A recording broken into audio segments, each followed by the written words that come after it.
Thank you. Great. So we're done with the preliminaries, and we can move on to our great presentation that we've been looking forward to today.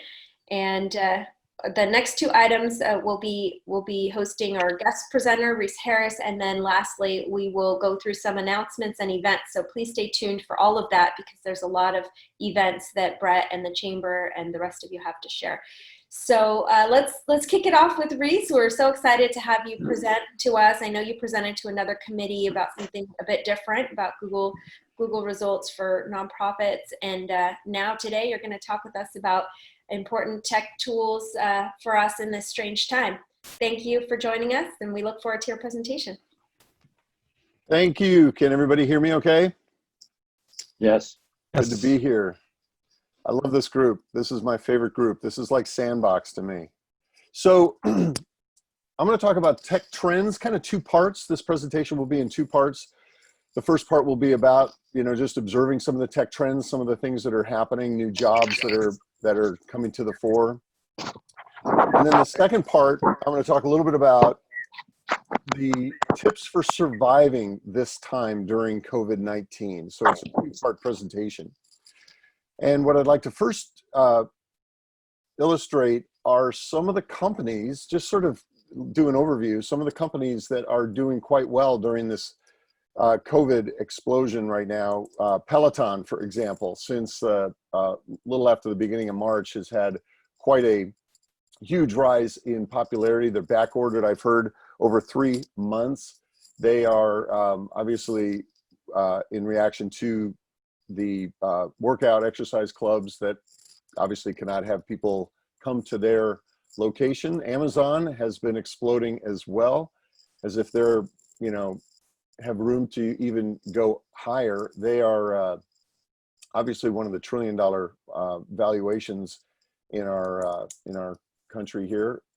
We've got Zoom, as we are on right now. Zoom has had some amazing growth, as you can imagine.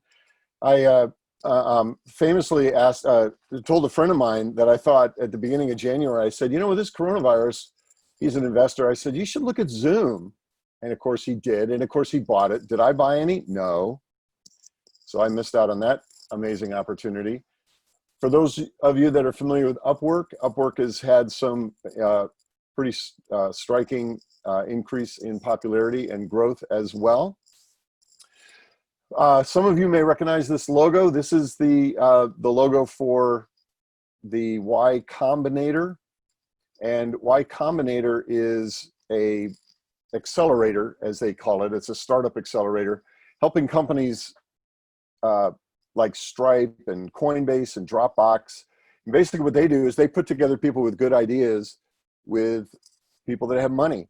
Zapier and Uber and Lyft and Robinhood and Airbnb. These are all companies that Y Combinator has promoted.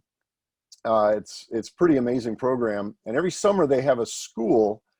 What's interesting is this summer, the school is seeing a 20% increase in applicants.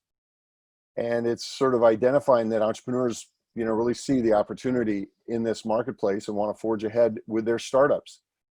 And what's also interesting is that the nature of these businesses are kind of boring. They're not your sort of exciting Oculus type business. They are delivery, logistics, healthcare, e-commerce tools, sort of the staid, run-of-the-mill business opportunities that are a lot of these entrepreneurs are bringing to the fore. So that's kind of an interesting bellwether.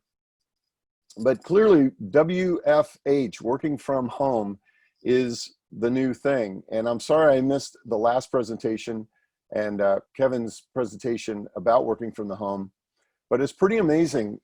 So for Americans who previously commuted to work, there's the amount of workers who previously commuted to work that are now working from the home has increased to 34%. And this is, made for a stark increase in the number of people that are, working from the home, obviously, but also the issues that are presenting themselves. And I'll talk about these in just a minute, but just imagine, when you've got a 6-foot distancing requirement, how do you get on an elevator? And as Chuck mentioned, Twitter told their employees they can work from home forever. That was a recent announcement. So, the issues that we're seeing here as far as the reshaping of the workspace, one of the things that in workspaces, particularly in the urban areas, was an intensification of space concentration, meaning putting more people into smaller areas, hot desks and desk sharing and that sort of thing.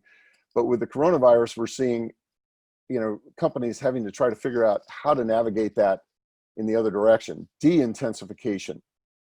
So another question I've got, and I've been looking into this, but the question is if more and more people are going to be working at home and more companies are finding out that they're discovering that this is actually a viable way to allow their employees to work, what's going to happen with all the unused commercial office space? And so possibly, this is a question I'd leave to the group. Maybe there's some ideas, but one idea may be that we're going to be able to solve some of our housing shortages, converting office space into apartments and condos. And we're already starting to see that these are projects that are starting to take shape. So here is just a graph. We can kind of wrap our minds around what what some folks are looking to imagine the recovery from this coronavirus, the timeline to be. The question is, when are we going to get back to where we once were? The red line is if we are in a protracted slump. It looks like we will get out of this around, or back to where we were around the beginning of 2022. If we have a V-shaped recovery, it looks like it'll be toward the third quarter of this year, early part of next year, and that's what the Fed chairman said on 60 Minutes last night. So one of the things that that I find really interesting are, what are the job opportunities that are presenting themselves? Like there's going to be new jobs. Things are going to come out of this that we've never seen before. So here's a job that has legs, I believe, with more and more people working from the home, and that is a remote leadership expert. And this would be a virtual consultant. This would be someone that works with CEOs and upper management. When what they would do is they would help upper management and CEOs learn how to manage their remote office workers. So this would be a job that would be like a remote management expert, where they are helping the CEOs and leadership in their, how do you lead people remotely? And how do you do remote leadership? How do you have team meetups remotely? How do you have retreats and trainings and team bonding?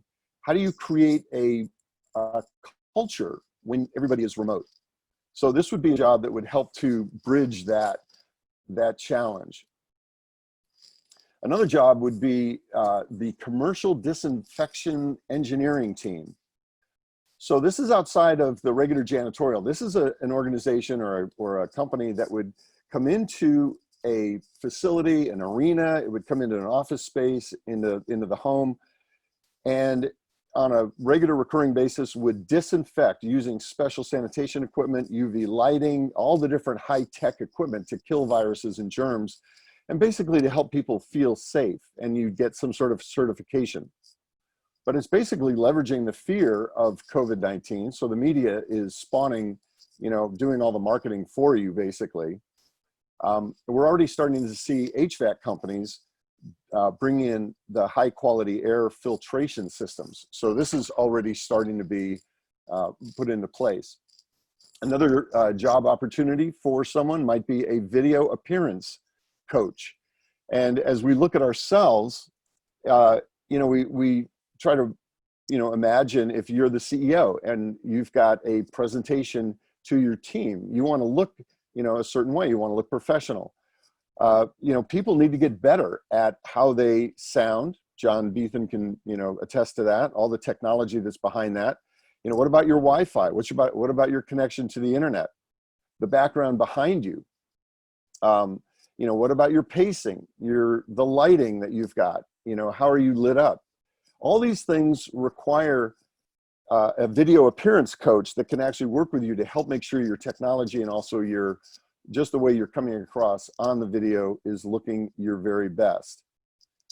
Another one would be, and this would tag on to those folks in the meeting today that know well how difficult it is at times to work with home network environments and how to connect them as a node onto the network.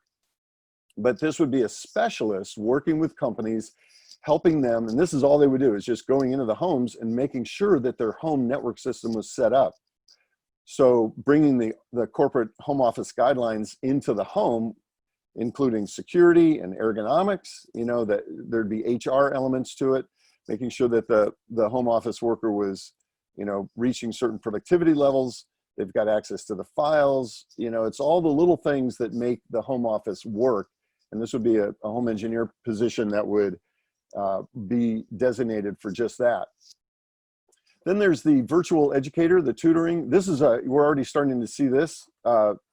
The virtual educator and the tutor, you know, the tutor might, you know, be working with small groups of 4 to 5, or, you know, small groups of students, all the way, or to starting with just one person.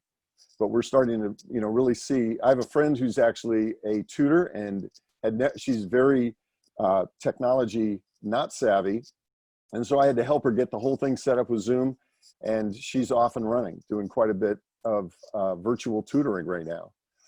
And then there's the mental wellness professional. And, you know, we can only imagine the stress that this COVID-19, working out of the home, the uncertainty, you know, so many folks are dealing with, you know, jobs that are going away. They're, you know, all the other stresses that are coming into the fore, you know, particularly if you're not a particularly technically savvy person. So there's this confluence of business stress, financial stress, you know, employment, relationships, all the other factors of stress. And we're starting to see an increase in the teletherapy programs and teletherapy apps. My sister's actually doing that right now. That's where she does all of her therapy sessions, are on Talkspace. So we're starting to see the growth in that. Teletherapy has had an increase of 65% in popularity since mid-2020, I should say. And if you search for teletherapy, the cost per click is almost $8 a click. So you can see that this is a very popular search phrase.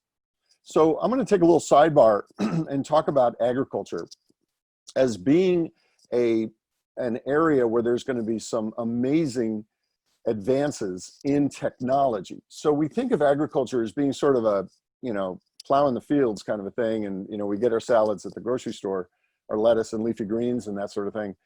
But in fact, agriculture is under some intense pressure.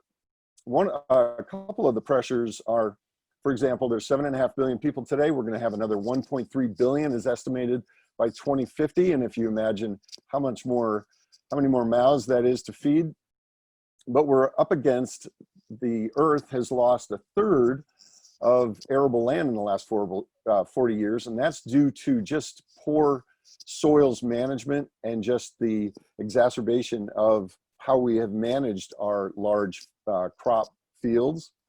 The world is, as stated by the United Nations Food and Agriculture Organization, the world is going to need a lot more food by 2050.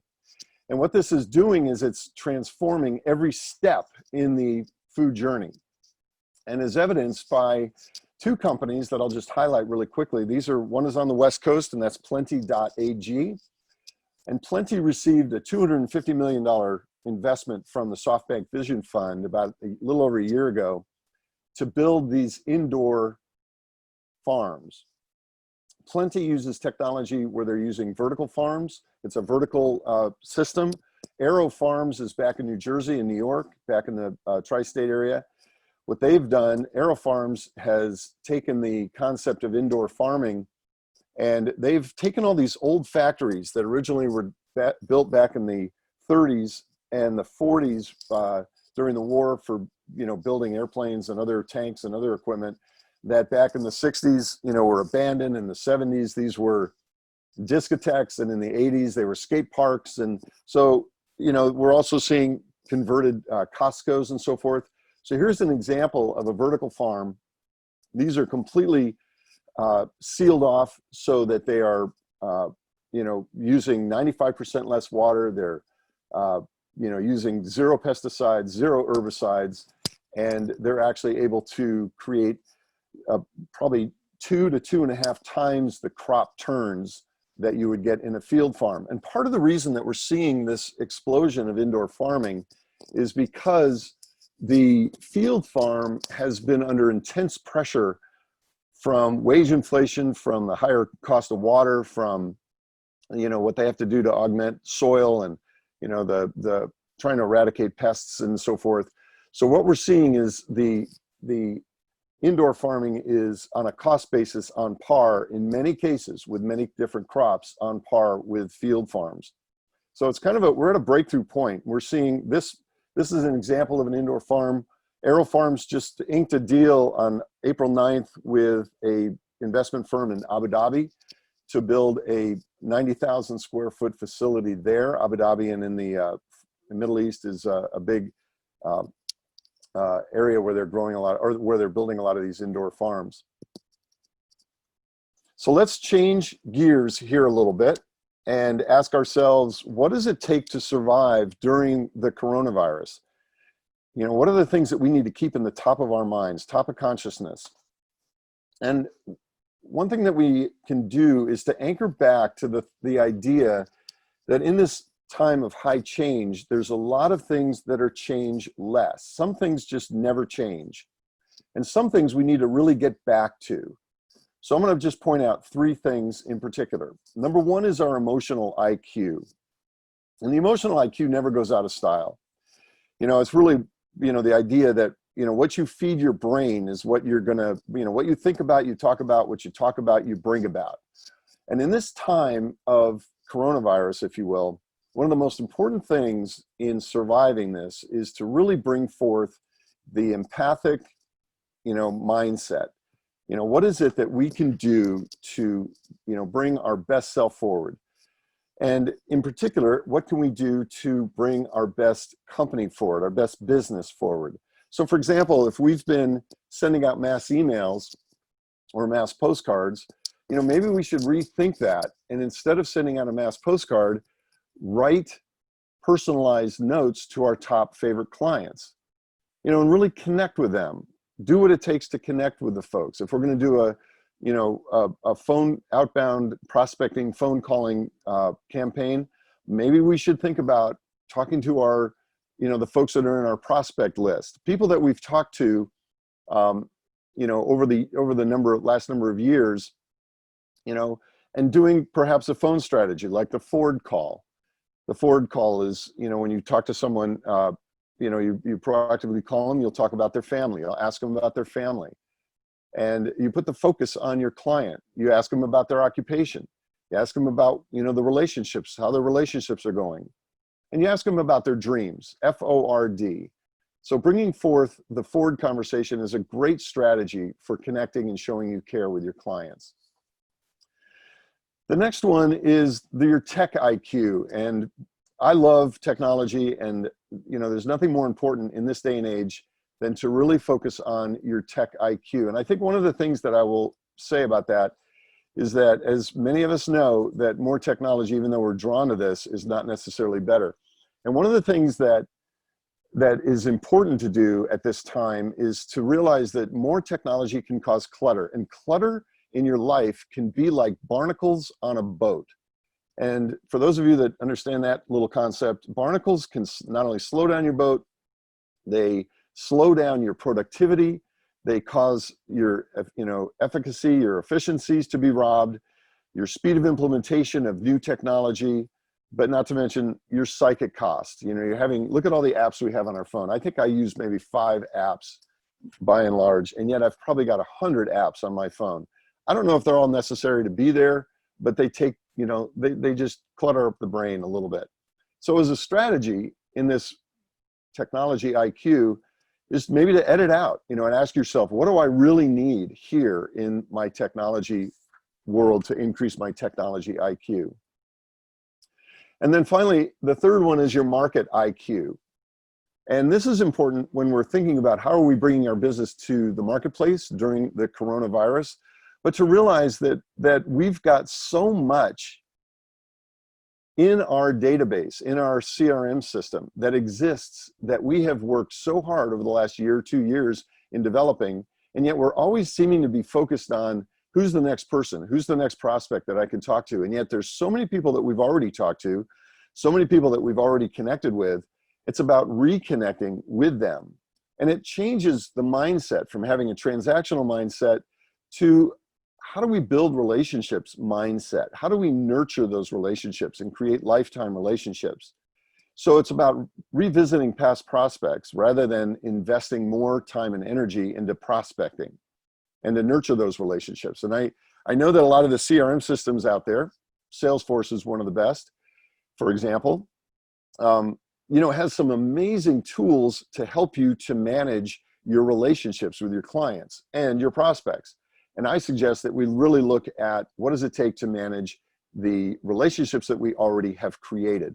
And the idea basically is that 60%, you know, if you think about repeat customers, have a 65% greater chance of converting versus 13% with a new prospect. So understanding your customers is really the best strategy you can have, and also to focus and really bring your expertise to the table.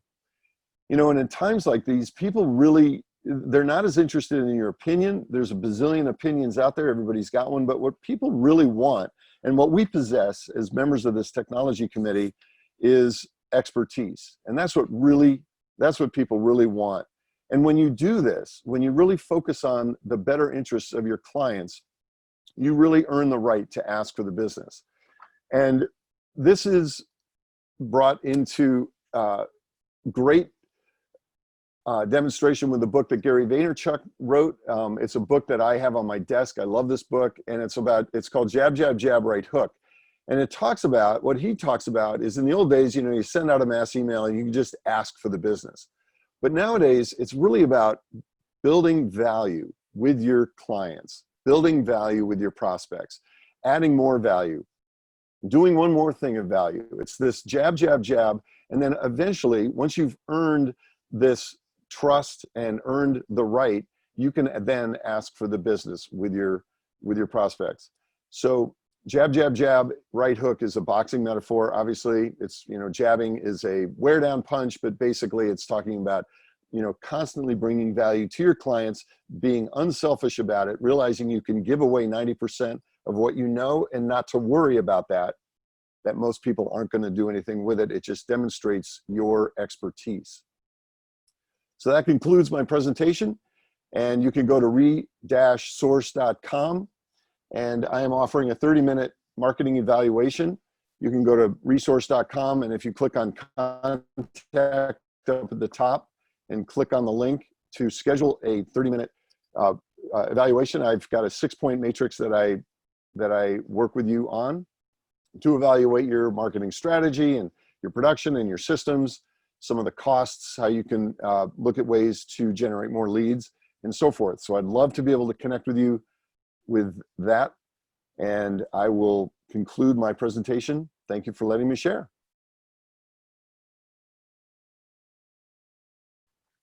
And let me give the meeting back. I think I have to stop my share. There we go. Are you gonna do questions? Q&A. Oh, I see there's somebody in the chat. I don't see any Q&A. Anybody have any questions? It was an excellent presentation. Thank you. I learned a lot. I do have a question about one of your slides had, I think it may have been a CDC source, but I wanted to ask you what your source was for the graph that showed the progression of COVID. So that was from Moody's. That's a Moody's, trying to understand what companies are doing well and what companies are, you know, really exploding right now. I stumbled into the Moody's.com website, and that came off of their site. I believe they took that from probably the CDC or one of those types of. It was a better graph because it really highlighted, you know, what are the different recovery shapes of the graph look like. I thought that was kind of interesting. Yeah, over many years. And, you know, I think that this is something that we're going to need to pull out of. I read an article, there was a friend of mine who posted an article about the cities along the 78 experiencing like such a big unemployment increase. I think we were at 3.8% unemployment 3 months ago, and now we have more than 28% unemployment in the cities along the 78 corridor. So this is not something that's going to be easy or quick to get out of, once we reopen, and even when we have a vaccine and, preventive measures in place, it's going to take years to get back. And, we're all going to work together, and we're going to do it as fast as we can to recover. But I thought that was a really good graph. So I'll hunt it down and see if I can find the original source. I'd like to share that as well. Thank you. My pleasure. Any other questions? Any other thoughts? Anybody have feedback? Anything they want to share? My only thing is, Reese, I wanted to let you know is I dropped into the chat some of the things you mentioned. And just a reminder to people that at the end of this meeting, you can drop into chat, and the 3 ellipses on the bottom right, you click and save chat, and the whole chat will be saved to your computer, including contact information for people here, so you can schedule kind of your one-on-ones if that's what you'd like to do.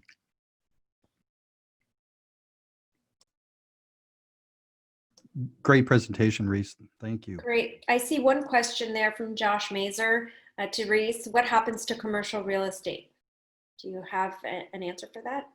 So good question, Josh. This is something that is in flux. If you go to the CBRE website, they'll tell you that, things look great. There's lots of opportunity and whatever, you get kind of all kinds of different messages. I was listening to Brad Inman from Inman News. I don't know if you're familiar with Brad Inman and the Inman News company. And, they're very sober about what's happening in real estate, and especially in the commercial real estate space.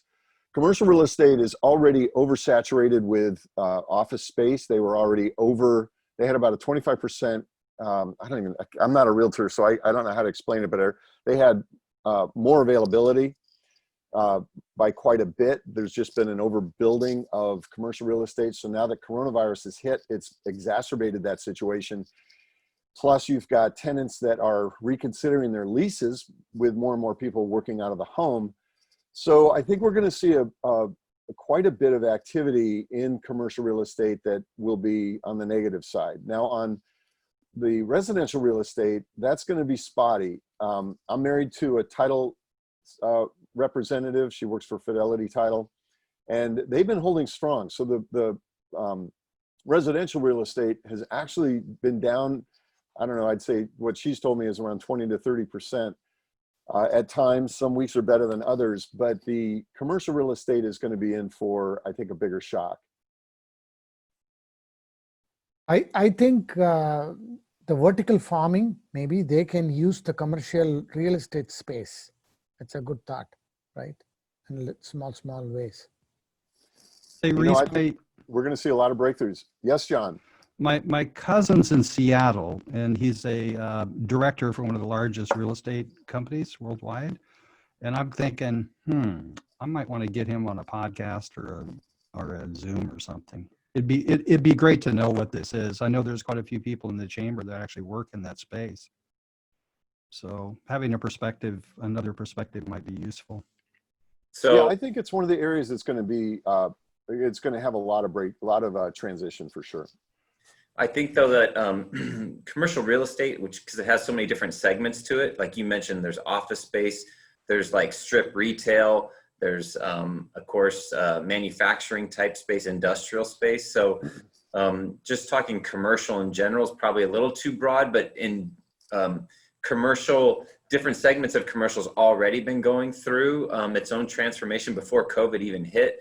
So, the amount of office space that was experiencing vacancies has definitely been on the rise in the last 5 years, and partly because of the co-working spaces. So that trend towards more remote working and folks using co-working spaces instead of getting themselves tied into long-term leases on office space had already been in motion. And I think, like Reese pointed out, this is going to be accelerated by the experience we just had in the last 60 days, and big companies like, you mentioned Twitter, but there's going to be lots of companies who are a lot more comfortable with people working remotely. But like strip retail type commercial space has been in flux and in transformation because of the Amazon effect over the last 10 years, 15 years. And so you can see it. You could just drive around any part of North County and you'll see, you know, where you see the vacancies and things that once were like retail, like a shoe store, a Payless, a Blockbuster, you know, what are they converting to? And so you see in these strip retails, these massive like trampoline things, or these, you know, big workout gyms, or, you know, it's switching over, and it already was in motion. But I've also seen strip retail, like Reese mentioned, be torn down and residential density be built on some strip retail in North County, because, you know, we do need more places for housing. And I think he's right that we'll see some of those kinds of places be redeveloped and rethought through and repurposed. You know, I don't know how quickly we'll see industrial space go into something like vertical farming. I mean, that's pretty cool little thing there that you showed. But you know, we have a lot of manufacturing industrial space here in Carlsbad, as does a couple of our neighbors here in North County. But hopefully that remains strong, because that's a lot of productivity, you know, that we see of people producing stuff. Even like, you know, Amazon just took over a 200,000 square foot building in Vista Business Park, just across the border from us, you know, for distribution purposes. So I think we will see some shifts in maybe who and how, but hopefully the manufacturing space stays solid, even as the office space is going to change, the strip retail is going to change. But yeah, a lot of this that was in motion, I agree with you, it's going to be accelerated by what we've just experienced. If I can add one last thing. One thing to keep your eye on is this merger with Uber Eats and Grubhub. And I don't know if you're familiar with these or use DoorDash, these food delivery services, but this could be a very transformative merger in the restaurant world. And why that is because if you've got Grubhub merging with Uber Eats, and then you've got DoorDash, that basically is about 90% of the food delivery wrapped up in two companies. So it's a real consolidation of the food delivery services. But what restaurants are dealing with is food delivery means that people are not coming into the restaurant to sit down. And when they don't come into the restaurant to sit down, what does that do to the wait staff and the bus staff and all these jobs? So I think we're going to start to see, it depends on how long this coronavirus goes on. I think somebody mentioned at the beginning how much they enjoy going out to eat. I love to sit down and be served. I think that's one of the great pleasures in life. And I think that'll eventually come back in play, obviously. But you know, in the meantime, we're going to start to see this food delivery system just take another whack at the restaurant industry in a pretty negative way. Yeah, it's a huge concern on my, you know, from my perspective. I mean, there was actually an article posted this morning about a restaurant that basically started ordering for themselves through Grubhub.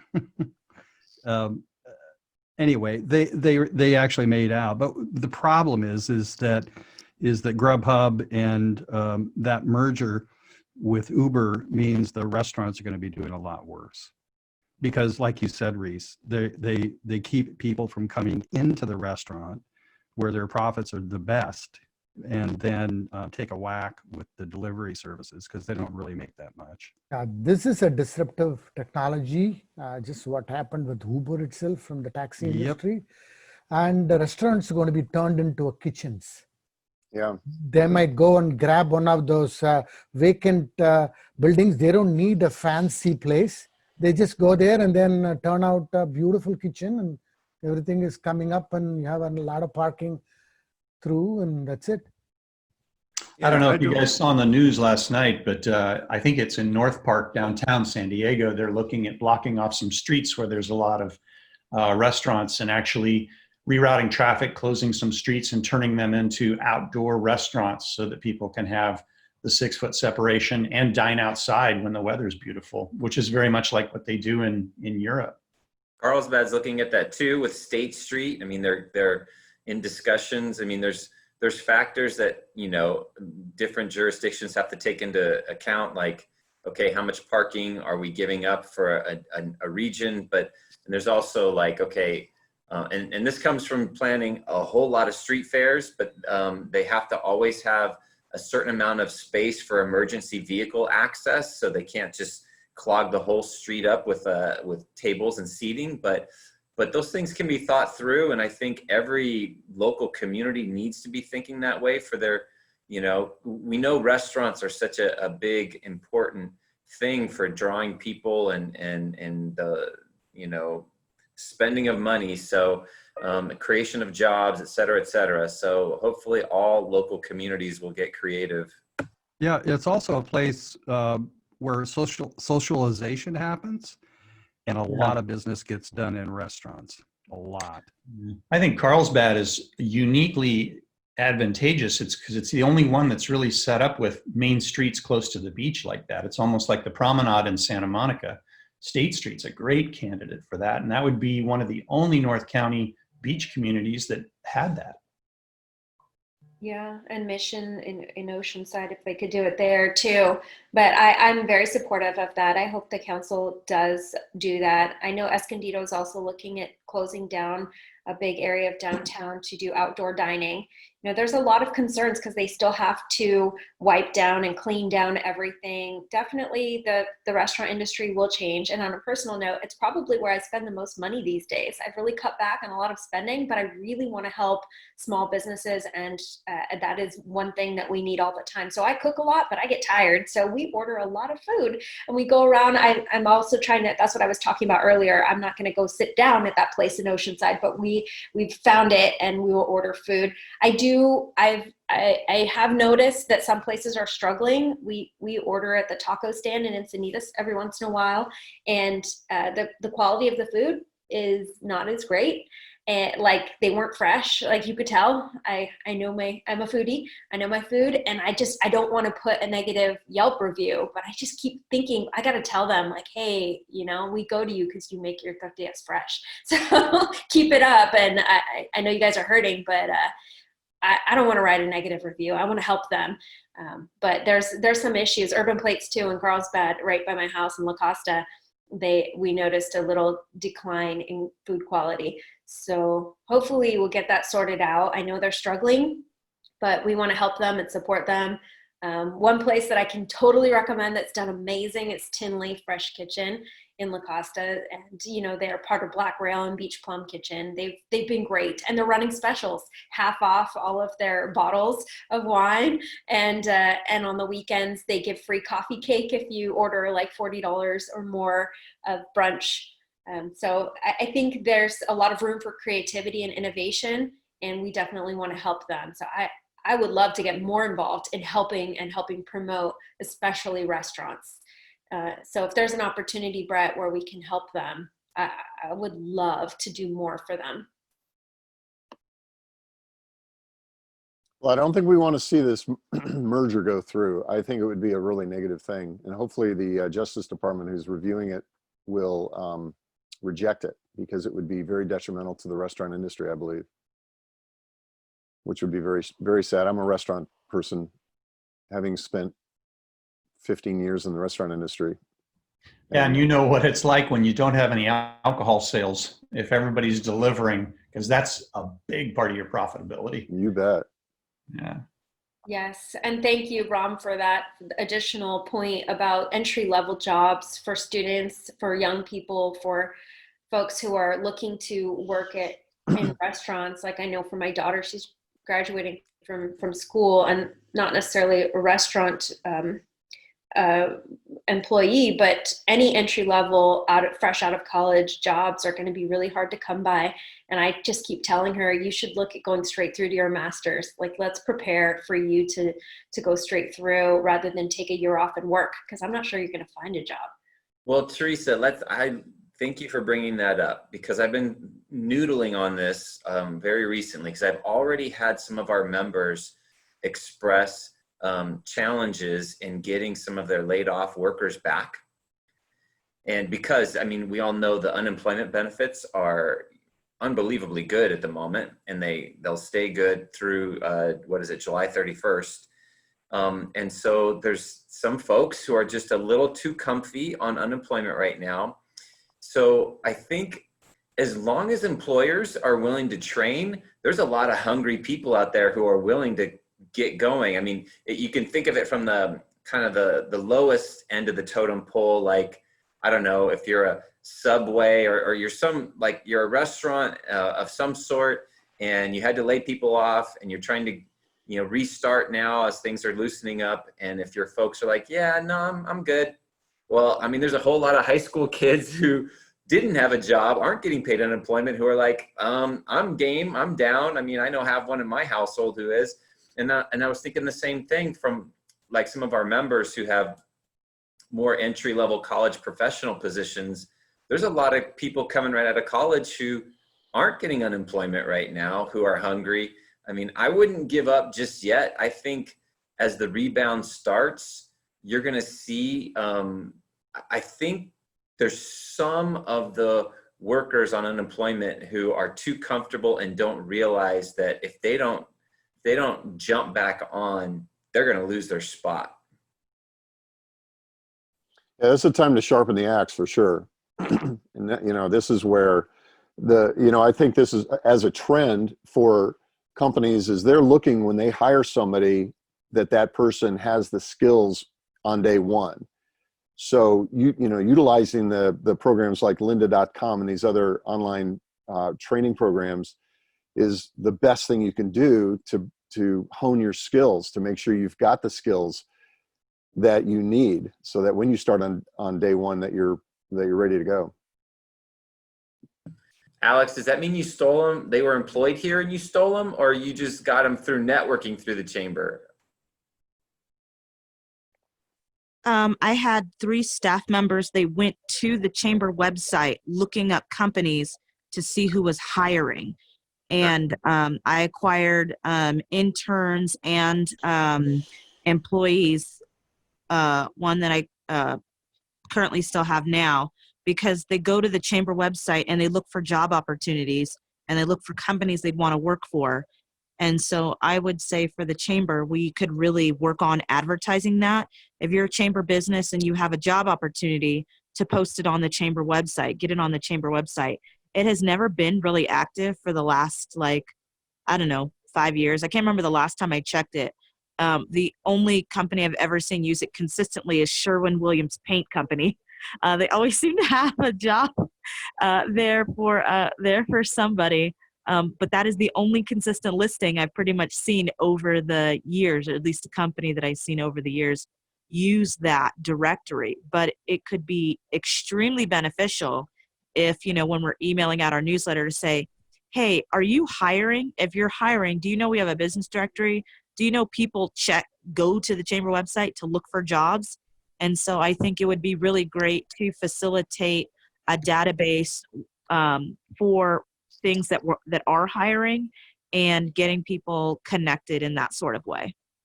Yeah, I think that's a good point. The rebound it's going to be interesting. It's going to be interesting to see who's, who's got positions. There are a couple of lists out there for folks who are hiring currently during the pandemic, but I think the rebound is going to be where it's really key. So we could even tilt up a page specific to that, to say, hey, these companies are in need of people coming back. They're re-engaged. They got good salaries. Who's interested? And I think the hungry college grad is going to have an opportunity if they shake the bushes and rattle the trees. I think there's going to be some positions. I agree with that, because all the people that came through the chamber, I did not actually have a physical listing on the chamber jobs page, but they came to the chamber because it had already been, indoctrinated them, like, oh, good businesses are part of the chamber, businesses join chamber, a chamber is a place where I should check for a job. And so on our job applications, we always say, well, how did you find out about this job? And unless we were doing a strategic hiring through like Indeed or something, we had a lot of people come find our company directly through the chamber. I don't know how they sorted our company out, but they came through the chamber. So I can just imagine if we had actually had a business listing on the a hiring listing, you know, on the chamber's jobs page, what the number of applications of those would have looked like. But those were different people, and they came directly to the carlsbad.org website looking for companies that were hiring specifically. And if we can utilize that tab, because we already have it for so many years, then I think that would be really beneficial. Yeah, thank you. Thank you. Any other questions for our speaker, Reese? Otherwise, let's move on to